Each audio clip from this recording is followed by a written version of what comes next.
I'm Koen Paayen. I'm the warehouse manager of Vandemoortele Isegem. At Vandemoortele Isegem we actually produce margarine. We are the biggest margarine factory of Europe. My job as a warehouse manager is to make sure that all the flows in and outbound are running as smooth as possible.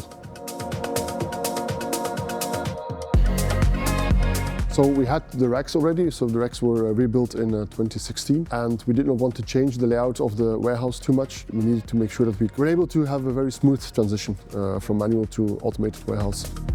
My name is Jan Herman. I am an onboard software engineer for this project. I was involved in the start of the project. This is a credible situation because it's a practical solution where we actually took a standard vehicle of ours and then we added a custom double-deep functionality and we added also 3D sensors to manage the brownfield application that the customer needed. So first we went live with one of the 3 zones. So the big warehouse of 10,000 pallets is divided in 3 zones, A, B and C, where C is the one with the lowest volume. We started with that one with 2 AGVs. For us to get experienced with the vehicles, but also for Mabo to build up more experience with this type of vehicle. So we first went live in zone C and then after we were convinced that this was the correct solution, we expanded it to zone B and A. When service was needed, they were here.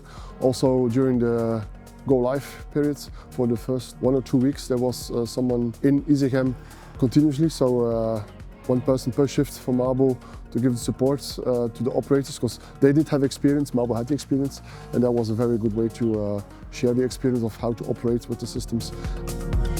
This AGV system is not a typical project because it's a double-deep storage system in combination with the scissor and the reach, and at this height I think this is a very technical capable system.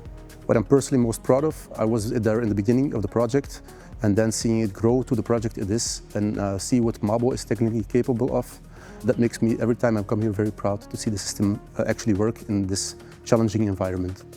If we would do the project again, we would again choose Mabo for their hands-on mentality, flexibility, also the tailor-made solution that they made eventually to fit our needs. So I think the cooperation works pretty well.